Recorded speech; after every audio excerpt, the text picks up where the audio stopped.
can always, you're a musician. You can always create. You can always, that's inside of you no matter what. There are going to be some negative people out there. There are going to be some downright evil people out there. But at the end of the day, we're doing this because we love the music. 1, 2, yeah. Come on. 1, 2, 1, 2, 1, 2. 1, 2, 1, 2, 1, 2. Yes, sir, you are tuned in. This is for the SB1200, ASR 10s and NPC heroes. This is for the crate digging, loop getting, sound manipulators, the Fruity Loop reasoning machine innovators that pump the bass and frequently freak the kick in a stand till it slaps in your speakers. The sound providers that make sure the song is tight. Shout out to the producers, beats grinding live. Shout out to the producers, beats grinding live. Welcome to the Beats Grinding Life podcast with your host Siren, a weekly interview podcast with inspiring music producers, where every week you will learn from a different music producer how to potentially take your music career to the next level. What's up, Beat Grinders? This is another episode of Beats Grinding Life. I'm your host Siren, and with us today we got DJ Pain One. DJ Pain One is a native of Wisconsin who inspires to grow the hip-hop and specifically the production community through educating and giving back with the sound kits.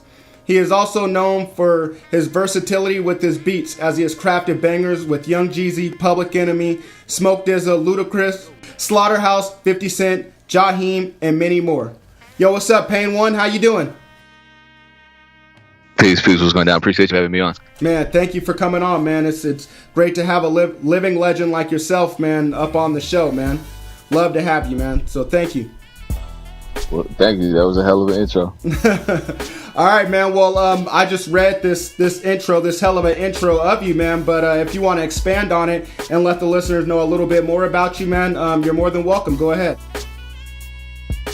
Oh, I'm tired right now. Other than that, I guess let me see. Been working with a nonprofit we're going on our, I want to say 7th year. Dope. In 2018, so that's cool, and that's advocacy. So I just kind of been marrying everything I've been doing that was a little disc prior to, I don't know, 3 years ago. I was working in youth programming and youth service, or nonprofit work, and then music over here, and then touring over here, and so just kind of started those things converge as a result of a more conscious effort on my part. You know what I mean? So right.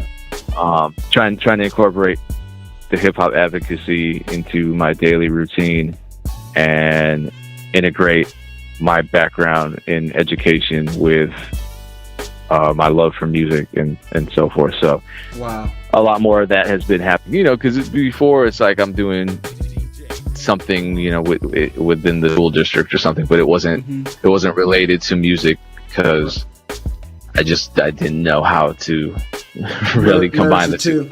Right. Yeah. So that's kind of what my life has been like lately. That's been a major part of it. Dope, man. Well, that's awesome that you're able to marry the two and couple them together, man, and that you're giving back, with your nonprofit, man. That's awesome. That's the best feeling in the world when you know that you can touch other lives doing what you love to do, man. So I commend you for that, man. Salute. Yeah, and when we actually get the grants coming in, we can actually, do something significant for the locals. Nice. The local hip hop community so it's not just advocacy for the sake of advocacy. We can actually put our money where our mouths are. So Dope. that's I like that we've been making progress in spite of the political climate in the city, which is not friendly to hip hop. Let me just say that and kind of leave it there. Is that right? Wow. I wouldn't have expected that over in Madison, man. But I mean, I don't know much about Madison, Wisconsin, except for what I told you earlier. I just heard that they get down over there as far as parties go. But yeah, I'm kind of surprised to hear that not so friendly to hip hop. Yeah, they definitely party. They light stuff on fire and act crazy. Right. Okay, man. Well, man, here at Beats Grinding Life, man, we always started off, this is a production podcast, and we want to know, man, how did you, man, a living legend, DJ Pain One, how did you get into hip hop production? What made you want to do this? Honestly, I was just a bored kid. I mean, I always loved music, always gravitated towards either hip hop or dance hall. And the two are basically siblings. I wouldn't even say strange siblings. They're pretty close siblings. That was in the late 80s, early 90s, because I'm old. So right. I had no idea how the music was being created. And when you really think about the history of commercially recorded hip hop, the process has varied a lot, from Fat Pack to Grandmaster Flash, all the way to like the Marley Marl school of sampling breaks. But I didn't know any of those approaches to hip hop production. So I want to say in '98, before I started high school. God, I'm giving my age away. I just started messing around with loops, with breaks, and I realized I could loop a drum break, and then I realized I could loop a sample and put it on top of it. And then on top of that, I had a friend, because I went to a technology magnet school, middle school, so I learned a little bit about computers. The first time I ever saw MIDI, but we didn't do too much with it. I had a friend who knew a little bit about computers, and so I went to his apartment. He had a keyboard that he had just for his piano lessons, and it had some drum sounds on it. So he showed me how to use a wave editor. Nice. And just kind of played the drums out. I was trying to emulate a DJ Muggs record that he had done for Cypress Hill. So it sounded terrible. I was playing one figure melodies on the keyboard, but that was actually my first beat ever, and it was nice. the keeping of the breaks and stuff that came after that. I was just trying everything from computer programs to tape to little digital 12 tracks and this and that. Nice. So just wanted to explore and figure out, and I never thought I'd be doing this for a living. Yeah, I bet, man. That's awesome, man. That's dope that it all started from your friend's keyboard and the computer and trying to emulate DJ Muggs, man. That's what's up. Well, what was the first piece of equipment or software that you personally owned? Dang, the first piece of software, I don't remember, man. It was I want to say it was probably Cool Edit. Nice. Okay. Were you able to make beats on there? Yeah, I was cutting up. And I saw some other producer do this on a Rhythm Roulette episode, and it blew my mind, because I was like, who else is crazy enough to do this? And I forget the name of the producer, but someone who's dope, and who's out there, definitely. But I was just cutting breaks up into Cool Edit and reprogramming them just in the wave editor. There was no timeline that was locked to a tempo or anything back then. So I was literally just trying to guess at what the rhythm was. Wow. And place it in there visually. So that was rough. And then I would paste over it with pieces of a sample, for example, and just cut the pieces up, and it was an awful process. I mean, my mixes must have sounded absolutely terrible. It's probably the whole time, but I was like 14, so I didn't know any better. Yeah, man, it's crazy what you can come up with when you don't have too many options. I mean, I use Cool Edit Pro as well, but I only used it to record my beats from the MPC back in the day. But I do know former guest 14KT said that he made beats on Cool Edit Pro. That's what he started off with as well. So crazy, man. Yeah, I don't know if I had the Pro version, but because doesn't the Pro version actually have multi-track capabilities and stuff? This was a 2-track editor. Okay. So I was really going about it the wrong way. Yeah. I only had a trial version, so I'm not even sure. but yeah. Shout out to Shareware. Yeah, man. Yeah, exactly, man. Well, that's what's up, man. Well, I want to know, man. I mean, it sounds like Muggs was a huge influence on your career, man. And I want to know, who were some of the other producers that inspired you when you first started coming up, when you first started making beats? Man, honestly, all of my earliest beats, either they kind of went into, I guess they derived from three different schools of production. One was the DJ Premier School of Production. Mm-hmm. So I guess DJ Premier / Moment, because they kind of had a similar approach. One was the RZA School of Production. Nice. And the third was the legendary Traxtor School of Production. So it was really just kind of those three that I was really influenced by. But I feel like that, if you have those three as your main foundation, then that's a pretty broad range. Yeah, that is a broad range, and it's hard to go wrong with those three, man. I mean, they all have their own lanes, man, but I mean, they're all legends, and yeah, if you're following in their footsteps, man, you're definitely on the right path. So that's what's up, man. Okay, man. Well, here at Beats Grinding Life, man, it's not all about I mean, we're here to hail you for sure. You're a legend, man, but it's not all about the good times, and it's not all roses, peaches, and cream here, man. I don't know how else to state it, but man, we got to talk about the setbacks, man, because that's where the growth comes. That's where people get stronger, man, when they have to tuck their tails in, and where when the tears start flowing, man. So I want to know if you can tell me a major setback or failure that you've had that you were able to bounce back from, so maybe we can learn from your mistake or something that you had to go through. Yeah, the biggest setback, and I've never really told the story in its entirety, so I'm going to try to give a kind of an amended version just to keep it short. Okay. But this setback to this day bothers me just because, number one, it was the biggest loss I could take, and number two, it was just it was a really ugly look at human nature. But it was way back. I've alluded to it on social media. I don't know if anyone cares about that, but way back when I was still working with Sarah J, she told me I had a placement with an indie label. She said I would get paid $4,500 for this indie label placement. Cool, $4,500 for an indie label is great. Right. Most advances aren't like that. So she said, all right, send the stems. I'm like, man, I'm not sending the stems. I didn't get any money. I didn't get any agreement to look over. So let me withhold something so that, they actually make a move and are a little more proactive about getting this done. Right. So Sarah J kept asking me to please send it.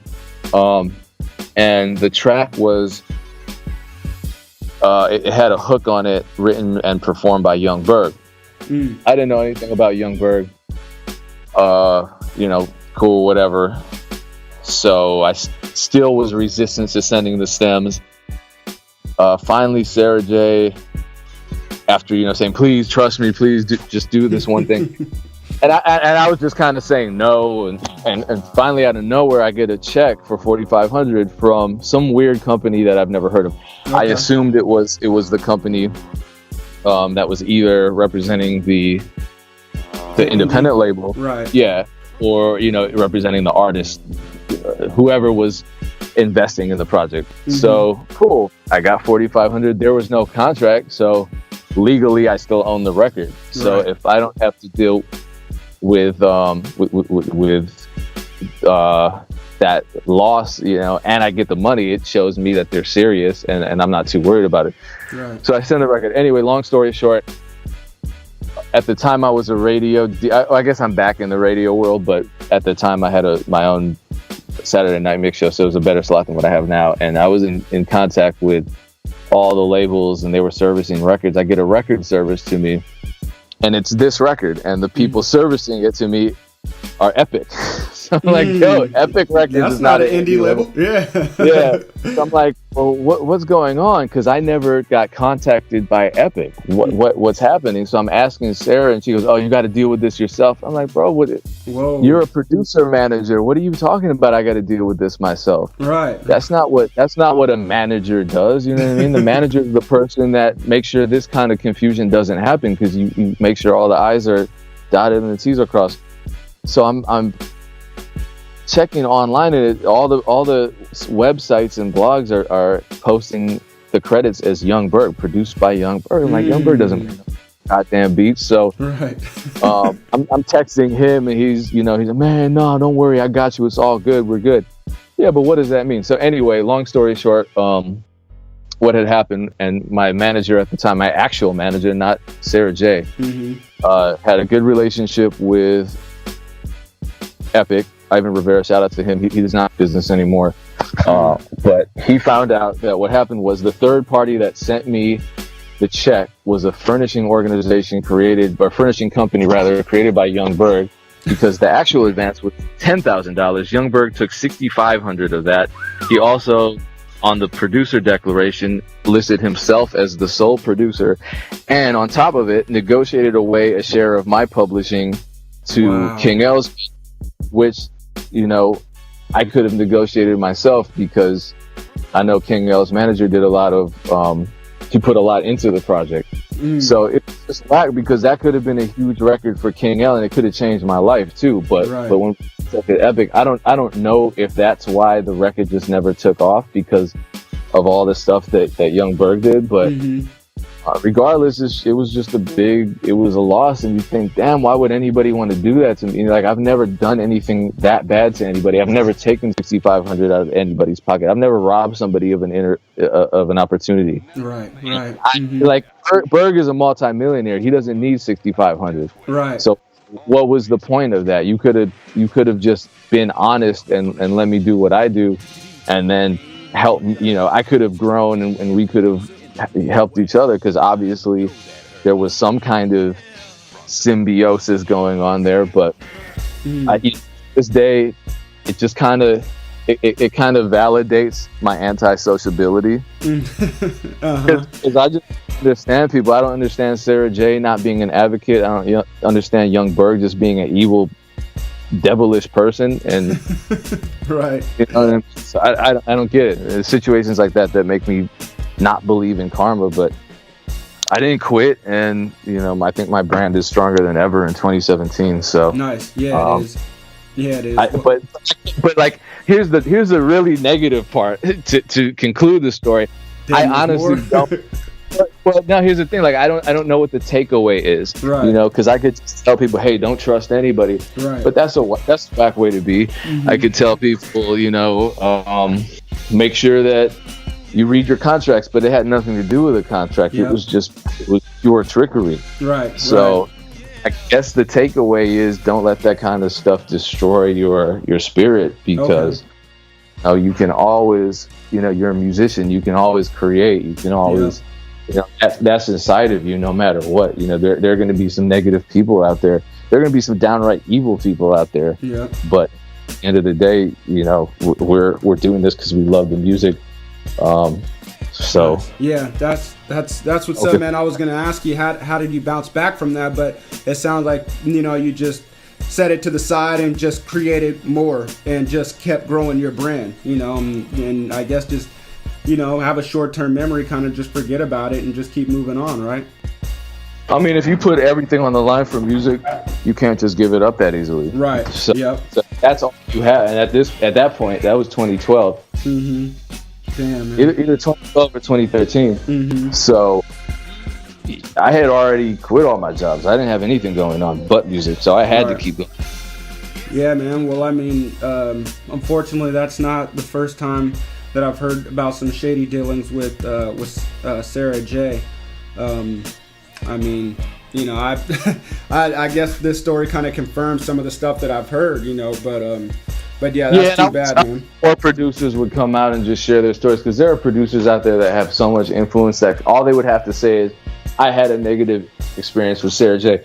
Because I'm not going to come out and say, don't work with Sarah J. You do whatever you want. Right. But I'm going to tell you, I had a negative experience with Sarah J. I'm going to tell you, what my experiences were, so you can make your own decisions. But at very least, consider the stories of others if you trust them, and try to avoid some pitfalls that the rest of us had to deal with to learn and hopefully make life easier on the next generation of producers. Dope, man. Exactly. Well, thank you for sharing that, man, and thank you for putting the names out. I mean, because some people would try to hide the names, but at least you're letting us know so that all the beat grinders listening, we know who to watch out for, and yeah, man. Thank you so much for sharing that story. Really appreciate it, man. Yeah, of course. All right, man. Well, I know that was a sore spot in your career, man, and I hate to drag you through that, man. But the good thing is that we get to hop on the other side of the fence, man. We get to talk about your greatest moment, the best moment that you've had in your career thus far. If you could share that with us, man, your crowning achievement, man, please let us know, man. I think my crowning achievement is just getting to the point where I can go to sleep at night and think, number one, I'm proud of what I've done. Number two, I'm excited for what's to come. It's not necessarily one moment. I've had great moments. I mean, when my first placement ever was on a record that was number one on Billboard that week with hundreds. So that was crazy. That was the Young Jeezy record. That was my first. That's right. So that's dope. Getting signed to Capitol Records last November with an artist that I've been working with since he was in high school, and we went to the same high school. He's a lot younger than me, but Ted Park, and just kind of experiencing that with him. That was a dope moment. Congratulations. Yeah, thank you. Every time I get shouted out by Chuck D on Twitter, that's a dope moment. Nice. Yeah, for sure, man. That's the kind of thing I still can't even believe. But overall, it's crazy to think that, with all that's happened, and given who I am and where I'm from, I'm still able to do this every day. Yeah, man. That's awesome, man. That's dope, man. Well, we hope to definitely be just like you, man, and have those same moments that you're having right now, man.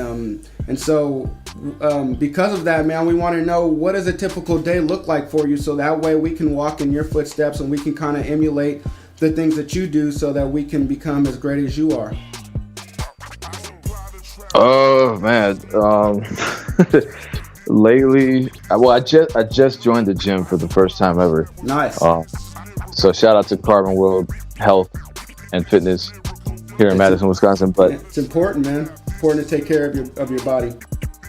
Well, yeah, especially, I mean, I'm at the age where now I'm seeing peers and people that, I looked at as friends and mentors and icons just drop dead. Right. And it's not, people aren't getting hit by cars. You know what I mean? It's health. Mm-hmm. So, and I never want to put myself in that position, and I know that I'm not immortal. So, given all this sitting and the traveling and the late nights, we just have to not end up in an early grave because of doing what we love, so there's a way to balance it out. So I just gym normally. I'm going there with my man Shah, who's my booking manager, and we work out. I come home, I eat a whole bunch because I'm hungry. Usually I just get right to work. Usually in the morning I check my emails, mad emails in there, so I try to handle all the logistical stuff while I still have some energy for that. And once I handle that, I try to schedule out my social media, and then hopefully if there's nothing else going on, I start making beats. But usually something comes up. I'll have to do a coast to coast live showcase, or I have a meeting or something. But if it were up to me, I would be making music all day. Right. Right. You know, and then the hour for social media is between maybe 5 and 7. So there's a lot of back and forth from beats to social media. Okay. You know, interact with colleagues and people and fans and so forth. So try to stay active. Now you said you were scheduling out social media. Is that like are you using like a scheduling app like Hootsuite or anything like that? I haven't for a while. I mean, usually the way I approach social media based on the research I've done is that the Facebook posts and the Instagram posts are much more deliberate because of their algorithm. Same with YouTube.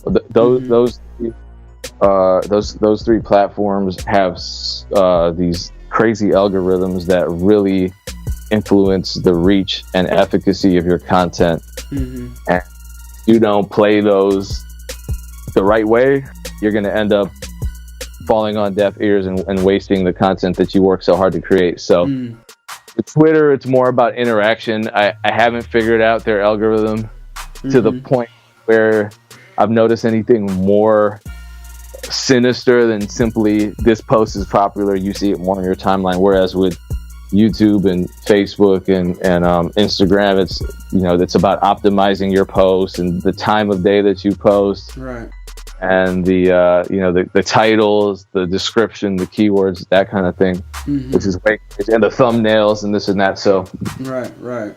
I take a more regimented approach towards those three platforms. But yeah, the Instagram is a lot more interactive, and then there's the website and the mailing, all that. So there's a lot going on that that I juggle, but it just is kind of a habit. So Okay. Nice, man. Well, it sounds like you're taking care of yourself and you kind of take care of business as far as like the other side of the beats, like you said, emails and interacting with fans, and then towards the end of the day, you're actually making music. Hopefully, yeah. Okay. Hopefully. Nice, man. Nice. Well, sounds like a well-balanced day.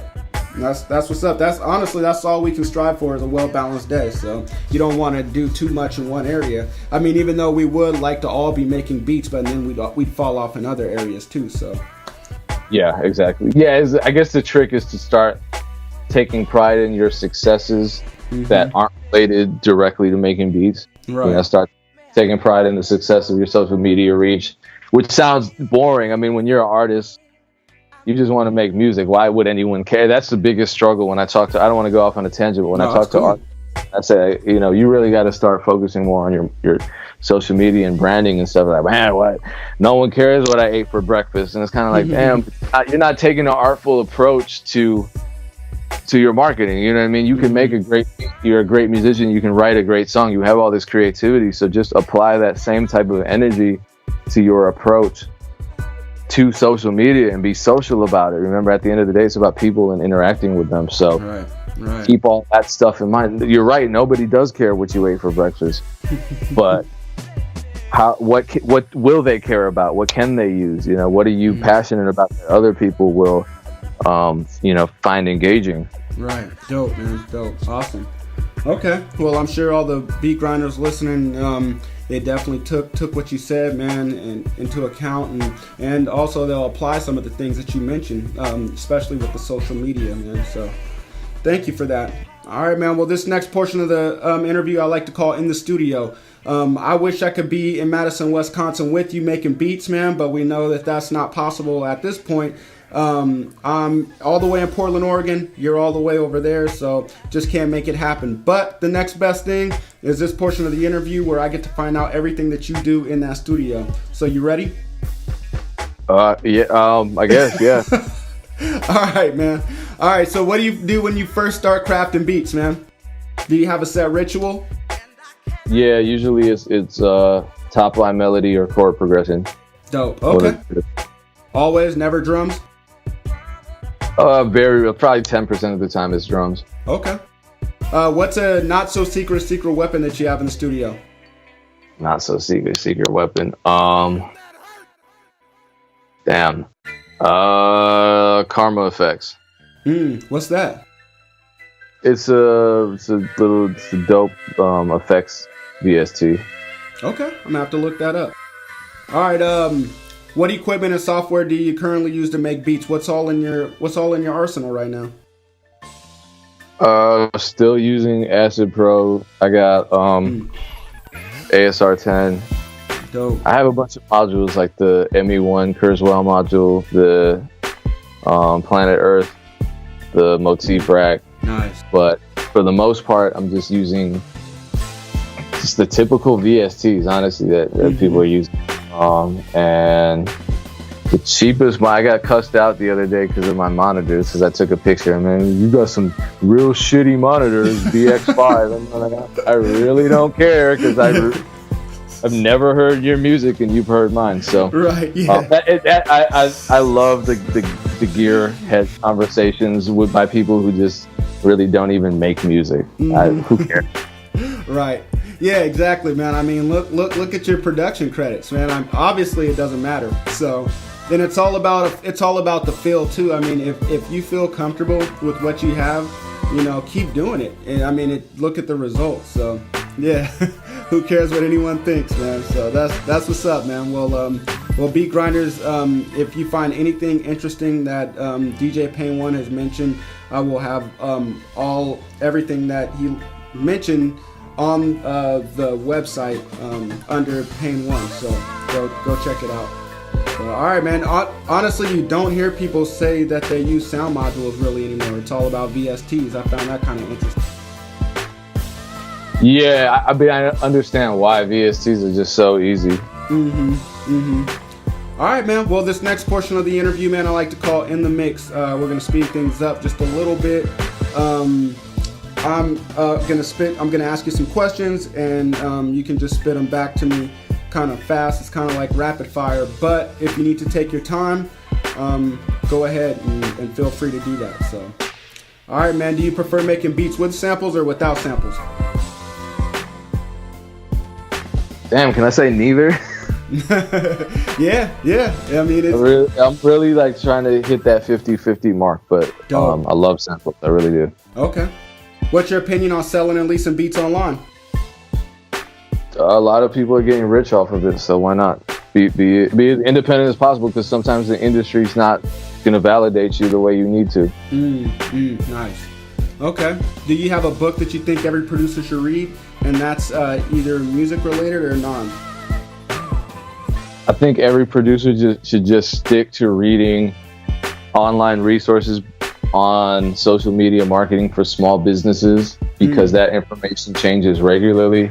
And if you stay ahead of the curve and ahead of the algorithm, then that's the secret to sustainability for a lot of musicians with their online branding. Dope. I love that answer, man, because sometimes books can become outdated very quick too with social media. So that's what's up. Yeah, they can. I mean, think about it. You could read a great book that has some great foundational concepts from 10 years ago, but it had nothing to do with streaming. Right. Exactly. That's something new. Yep. And Instagram wasn't around 10 years ago, and whatever. Exactly. So okay. All right, man. Is there an internet resource that you think that you use that you think every producer could benefit from, and that's a website or a mobile app? YouTube, man.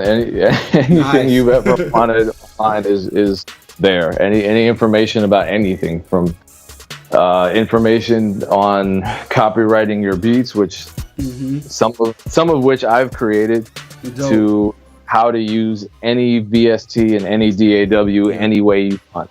Dope, man. That's a great. I love that answer, man. Like you said, you can find any of that stuff that you mentioned. You can also even find samples on there. Yeah, man, it's a dope resource. I'm just surprised that you didn't go with BeatStars.com. Yeah, I mean, BeatStars is dope, but they're a platform that can allow you to make a ton of money. I think they posted that the other day they grossed $35,000 in total sales just for one day. Wow. So, but here's the thing about it. If you're a producer, you have to get to the point where you know how to use that platform correctly. And I think that's why when BeatStars puts on these events, like I'm doing A3C for BeatStars in October. Dope. We're not just I doubt we're just going to talk about how great BeatStars is. Even, I mean, the platform is dope because so many producers are using it successfully. But we got to talk about branding. You know what I mean? The top sellers on BeatStars, and I trust me, I have a lot to learn about that platform and making the most of it. But the top sellers on BeatStars aren't just uploading beats; they're really branding themselves and marketing the music in a way that complements what the platform has to offer. Dope.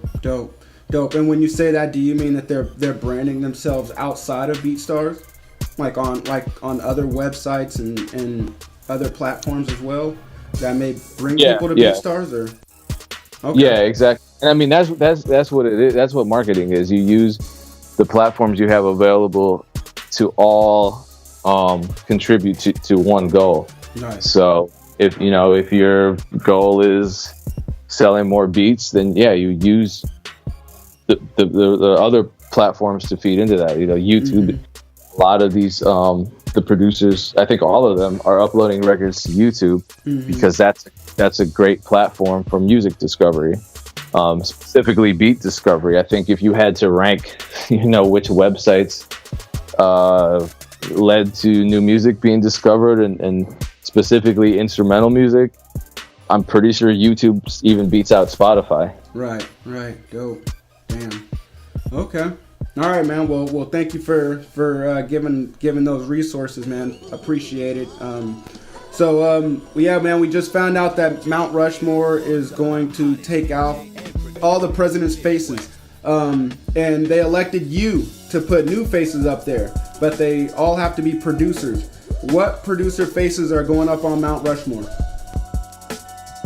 Oh man, I'm never gonna get this right, but I'm just gonna say a couple names. There's no right answer, man. The only right answer is the one that you're gonna give. It's your interview, man. You call the shots. All right, well, just this is rapid fire, so I haven't had time to think about it. So people that are listening to this and thinking I'm wrong, I probably am, but I would definitely put Marley Marl on there. Dope. I would definitely put. I would put. I have to put RZA on there because he influenced so many people, and think about people like Kanye who he influenced, who in turn influenced all these other people. So, RZA's got to go up there. We got to put Premier up there. That's 3, right? Yep. I would personally put Traxster up there, even though when I have conversations with people, a lot of people don't even know who he is outside of the Midwest. But as far as the current sound of hip hop with what people call 808s, but back then he was using an actual 808. I feel like his influence is really strong in all current music. Right. So I want to. He's influencing people that don't even know who he is. Yeah, exactly. And I have one left. That's 4. But if you want to throw up an honorable mention. Oh, it's 4. Yeah. Well, I think Jay Dilla has to be up there somewhere. Yeah. He definitely deserves it, man. Well, I mean, I'm not familiar with Traxster, man. I feel ashamed because I call myself a producer connoisseur. But can you just tell us, or for some of the people that aren't up on game and don't know who he is, can you tell us some of the songs that he's done? Yeah, I mean, I'm from the Midwest, so the legendary Traxster was really influential out here. He was based in Chicago. I mean, he's still around, obviously, but in the 90s, a lot of the dopest music out of Chicago. Well, Twisted, Do or Die. Nice. I'm trying to think who else. I want to say maybe Psychodrama. Just a lot of R. Kelly, a lot of really dope music out of the Midwest with that Midwestern sound. Right. All Traxster. You know what I mean? He produced Poe Pimp, for example. He cut. Let me see what else. The early Twisted, that was Traxster. Nice. I mean, granted, he's worked with people like Big Sean and Mariah Carey and Tech Nine and so forth later on. But the stuff from the early 90s that we were listening to, Adrenaline Rush and Do or Die, Picture This, just the Midwest hip hop classic music. That was him, and that was his sound. Dope, man. That's awesome, man. That's awesome. I mean, I didn't even know, I mean, of course, knew Twista, knew like Adrenaline Rush and those albums like that, man. But I never knew the producer behind it. So I'm definitely gonna have to do my research and look him up and listen to some of his music, man. But those four right there, man, are awesome producers. I'm just surprised that you mentioned Marley Marl. He definitely deserves to be up there. He's a legend, but I'm just surprised that you're the first one to mention him out of everyone, man. He's a legend, man. He's a trailblazer, especially for the way that he programmed drums, man, unlike any other at that time. So we all know about RZA, man, and what he did with Wu-Tang, and he's a legend, doing his thing in Hollywood now, and Premier can't. I mean, what else is there to say about Premier? I mean, he's a trailblazer as well, man, and he's still doing his thing, never switches style up, which probably is the reason why he's still relevant to this day, man. But yeah, man, well, that's a hell of a great four, man, and if anybody disagrees with that, man, fuck them, man. I think that answer was right, man. I don't know about it being wrong, so. That's what's up. you heard him say that. I didn't say that, so tweet him. If you got an issue with my four. For sure, man. Definitely. Okay, man. Well, I want to know, man. I want you to imagine that you just woke up from the perfect dream, and in that perfect dream, man, you had the perfect studio session. You had one artist, one co-producer with you, one engineer, and one random person. Who are those four people going to be? Damn, a random person. My bad. List all the titles one more time. Yep. An artist, a co-producer, engineer, and a random person. Artist, co-producer, engineer, and a random person. Damn. All right. Artist. This would be dope. Let's say it's Sia, the singer-songwriter. Okay. And the co-producer is Pharrell.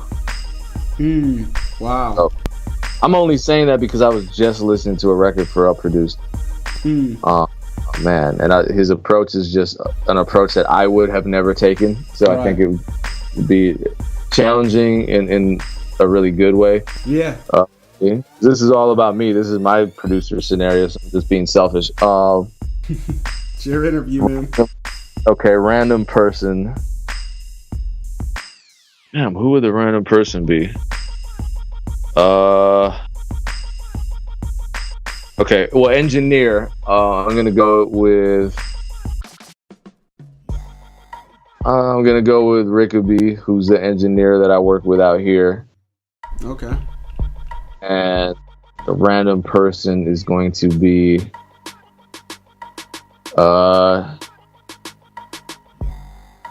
let's throw Kevin Hart in the mix because he's a comedian. That would be a funny studio session.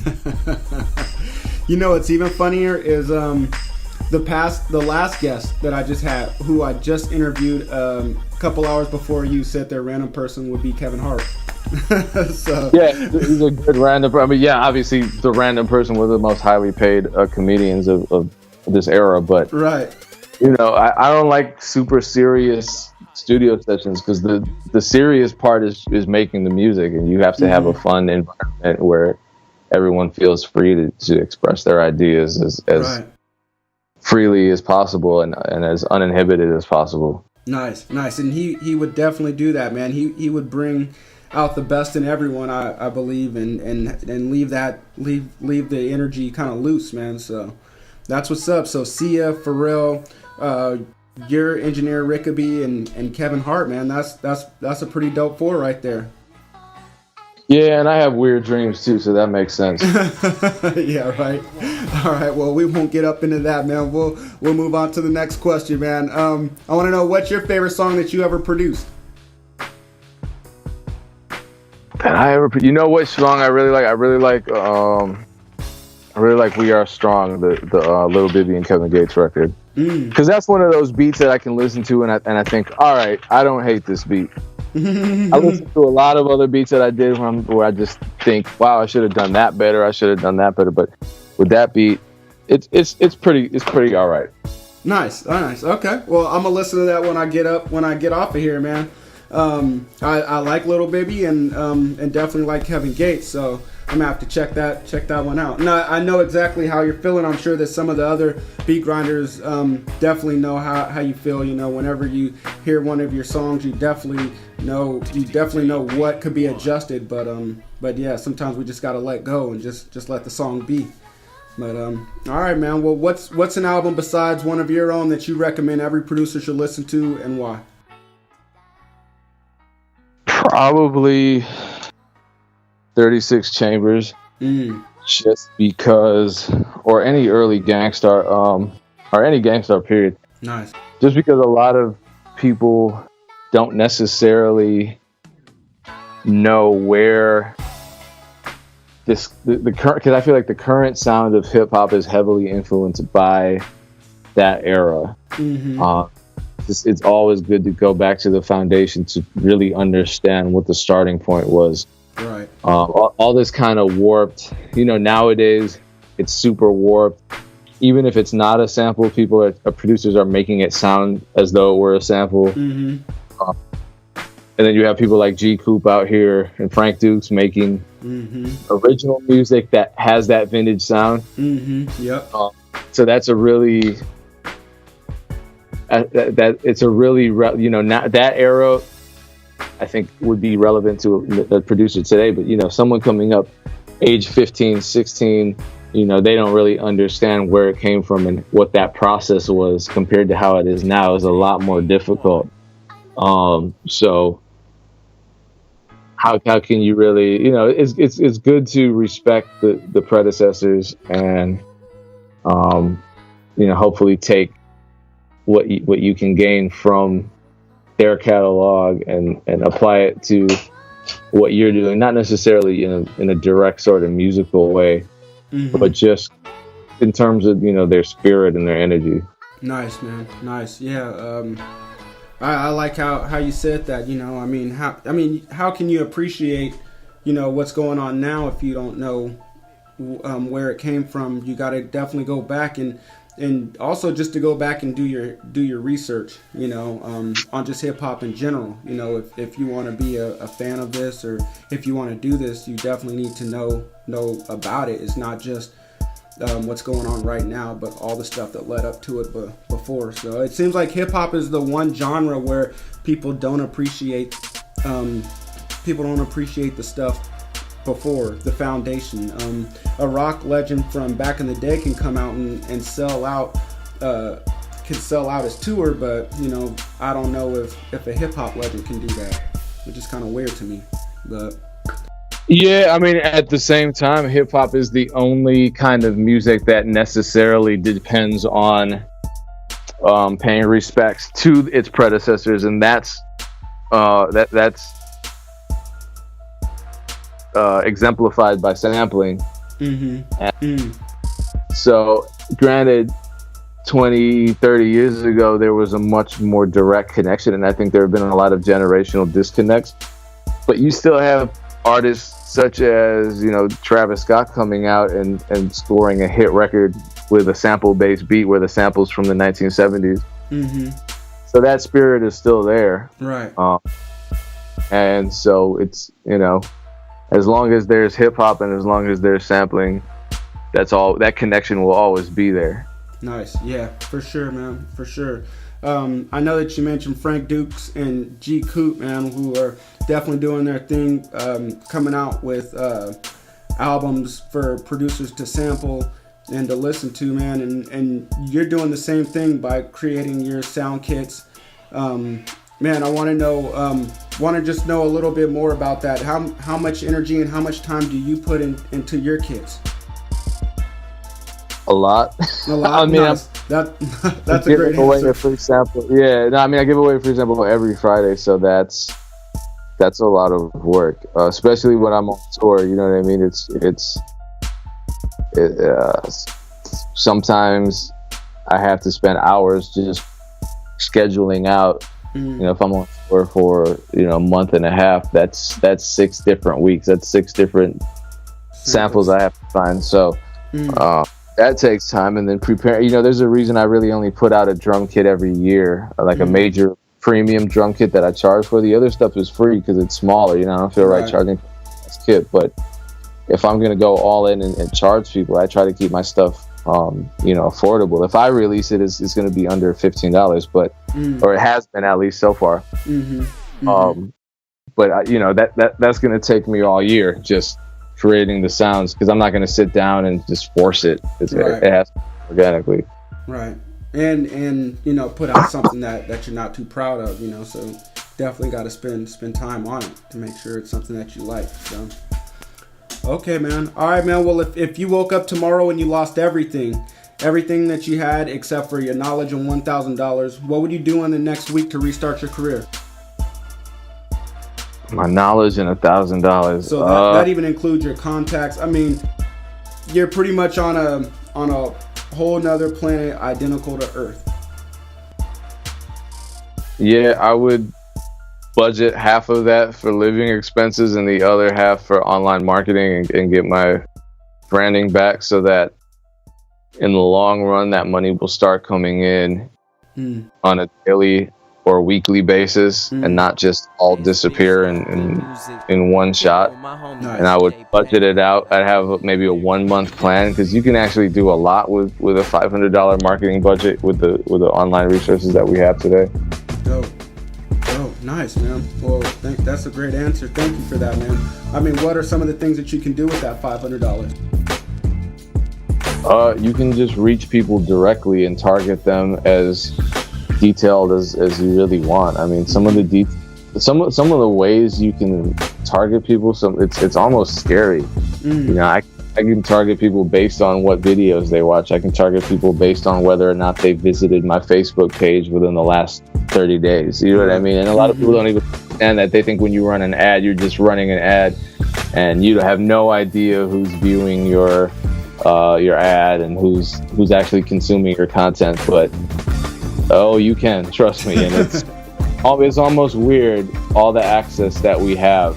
Right. Not even as big corporations. Right. With some of the options that YouTube and Facebook give you. Just those two platforms. I mean, those are two of the most powerful platforms, and just think, billions of people access those platforms every day. Pick which billion people, or which slice of that billion people you want to reach directly. Right. And you can do it for very little money. Yep. Okay. Nice, man. Well, thank you for that, man. Appreciate that. I know I've got into Facebook marketing a little bit, and gonna try to get into YouTube, and hopefully the beat grinders, you guys take Pay One's advice and definitely start using that stuff. Very powerful stuff. So, all right, man. Well, I want to know, when it's all said and done, man, when it's time to wrap it up, when it's time to put a cover over those turntables, which will probably be never, because I'm sure you plan on doing this for the rest of your life. But when your career is over, man, I want to know what do you want your legacy to be when it's all said and done? Hopefully it's a generation of producers who feel that they have the power to create opportunity for themselves. Nice. Okay. I love that, man. I love that. Because I definitely get that vibe from you, especially on the last question. When we said that you had nothing but $1,000, you said you take 500 and create opportunities for you. So that's what's up, man. I love that answer. Okay. All right, man. What's the greatest piece of advice that you've ever received, and what advice would you give to all the producers listening today? The best advice I received, I've gotten a lot of it. I got some really good advice from Illmind. He said sell drum kits, so that's what I did. But as far as just on a big picture level, I remember it was a guy named Lee LaRue who he was at Warner Brothers. Actually, he was at Asylum. That was under the Warner Brothers umbrella. He told me that if anything happened, in the industry, a lot of producers are afraid of having their beats stolen. And I think I expressed that to him or something way back early on in my career, and he said, "Look, don't you make music because you love making music?" I said, "Yeah." He goes, "Well, just make more music."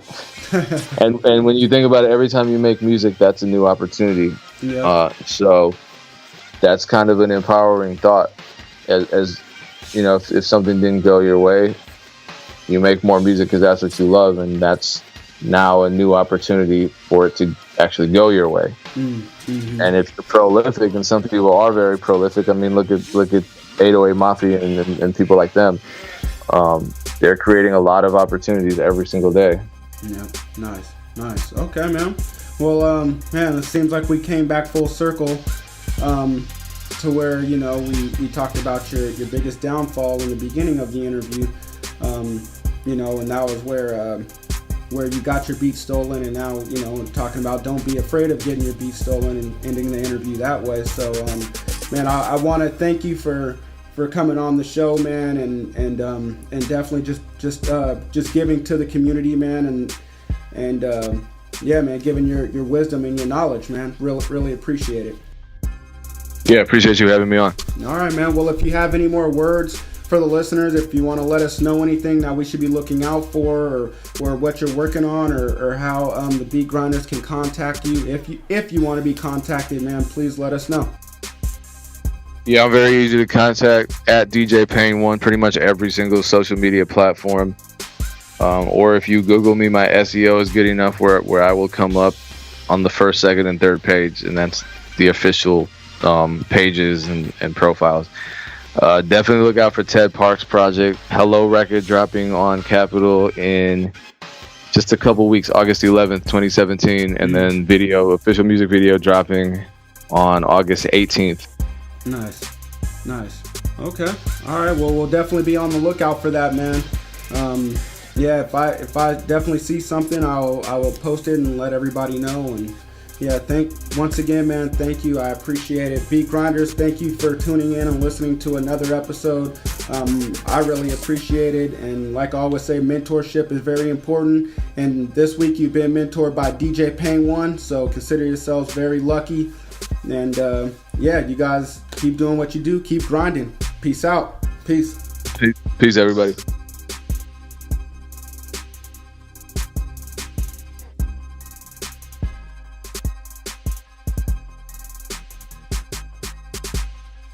Here at Beats Grinding Life, we want to thank you for listening to another episode. We want to know, what were your biggest takeaways from this interview? Just go to beatsgrindinglife.com and leave a comment on this episode's show notes page. Also, while you are there, go subscribe to the podcast on iTunes. Just click the little button that says subscribe. If you could, please leave a rating and review. Rating and reviews are the best way to show your appreciation because it helps more people find out about the podcast. So until next week's episode, keep grinding.